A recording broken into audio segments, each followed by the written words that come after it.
Welcome to the historic Battle for the Bridge Preserve and the historic Anthony Woodson House behind us today. It's a gorgeous day here at the Preserve and the Woodson House. I am Greg Hart, the Executive Director with the Hart County Historical Society and the Battle for the Bridge Preserve. Today I have with me Mr. Keith Karcher, who is a historian, reenactor, and a Hart County Historical Society member. And Keith, you're from Louisville, correct? Right.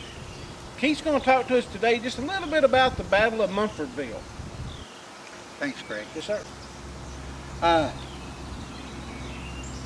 Battle of Munfordville was actually fought in two phases, and today we're going to talk about the first and the more deadly of the phases, which was on September 14th, 1862.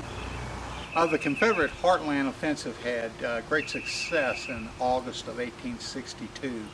E. Kirby Smith had marched his troops through the Cumberland Gap and had victories at both Big Hill and Richmond. Major General Braxton Bragg and his Army of the Mississippi started marching from Chattanooga in a foot race, basically, with Major General Don Carlos Buell and his Army of the Ohio. Bragg feinted towards Nashville, which he knew was heavily fortified, to draw Buell into basically gathering there. And then he headed towards Kentucky and crossed the border into the state.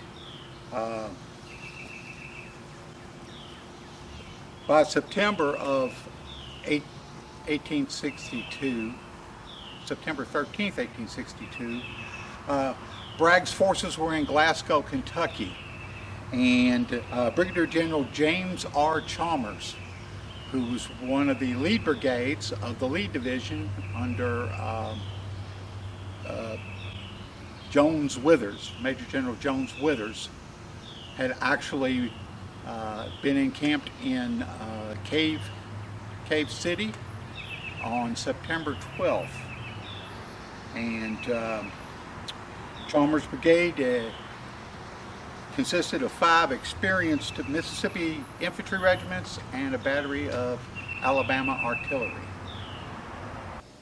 The Green River Bridge, a crucial link of the L&N Railroad, had been attacked and damaged several times, forcing the federal forces to fortify and protect the bridge at Munfordville.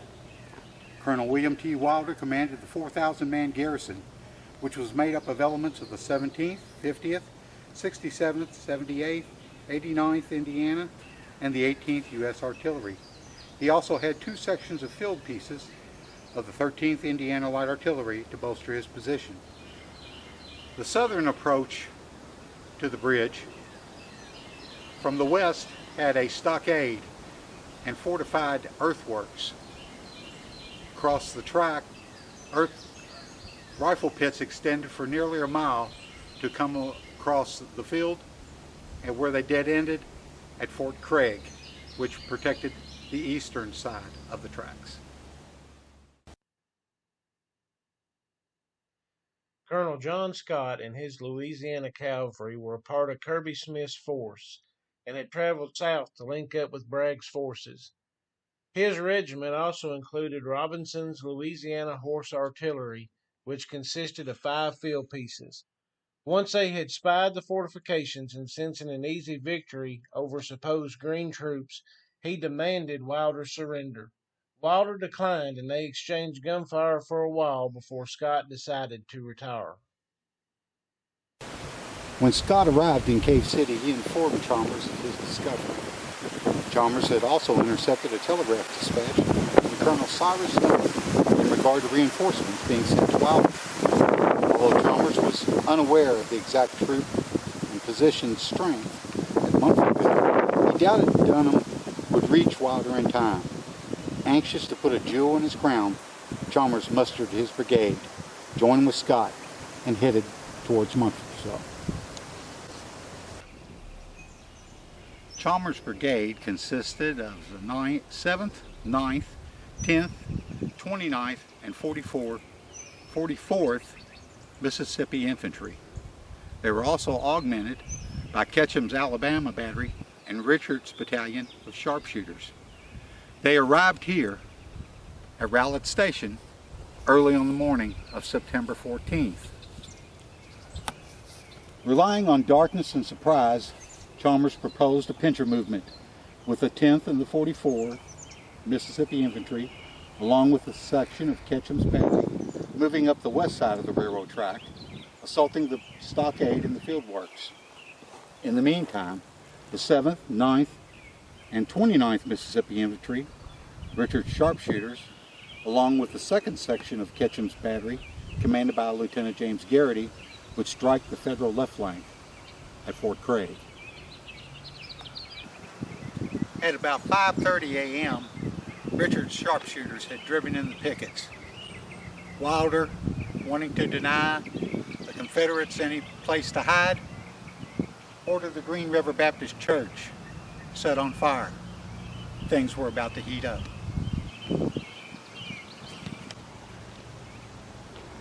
With the smoke from the fire, the smoke from the black powder, and the early morning fog, the battlefield presented a surreal appearance. Visibility was cut to near zero, and you couldn't distinguish very much at all. Since Chalmers could determine the progress of his troops, he ordered the 10th Mississippi to attack the right flank of the Federal line.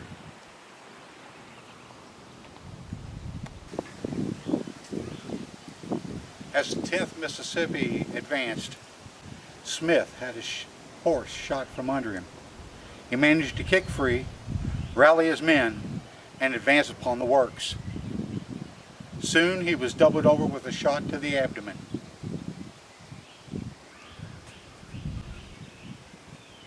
A few of his men managed to remove him from the field, where he soon died, including Smith. The 10th Mississippi would suffer 13 killed and 95 wounded.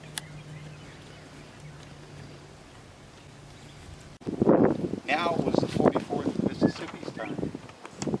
They had watched as the 10th Mississippi had been cut up, brutalized with the full frontal attack on the earthworks.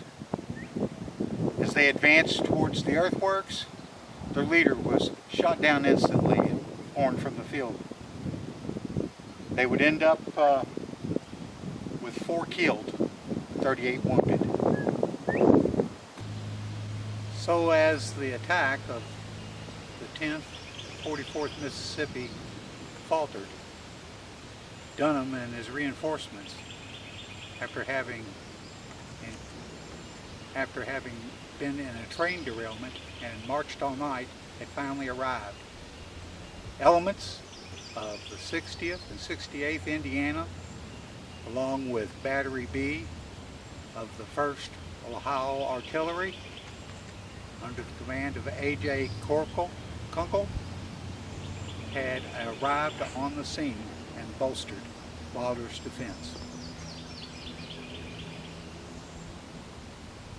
The 7th, 9th, and 29th Mississippi desperately assaulted Fort Craig. At one point, they had advanced to within 25 feet of the fort. Fire from Garrity's 2 guns, stationed in the southwest corner of the Woodson property, kept up a ponderous fire. Scott, stationed across the river in town, sent 2 of his guns across to assist, only to inexplicably and mistakenly fire into the Mississippians attacking Fort Craig. Combined numbers for all 3 regiments totaled 114 killed and wounded. By late morning, it was all but over. Still, Wilder held on, confident in his men and their position. Chalmers, on the other hand, had had enough and demanded Wilder's surrender. Again, Wilder refused. However, they agreed upon a truce to remove the dead and wounded from the field. The Federals had lost just 37 to the Confederates' 283. The dead and the wounded Confederates were loaded onto flat cars and transported by rail back to Cave City. The Federals remained nestled inside fortifications, waiting for the other shoe to drop. Wilder wired for more reinforcements. When Braxton Bragg heard about Chalmers' assault, He called it both unauthorized and injudicious. With Don Carlos Buell just 30 miles away southwest at Bowling Green, he really didn't have time to spare. However, he knew that the demoralization of a loss here at Munfordville would affect his army. So he chose to make a victory out of defeat. And we'll talk about that part of the battle in a future installment. From the Battles of the Bridge Historic Preserve, I'm Keith Karcher. Come visit us.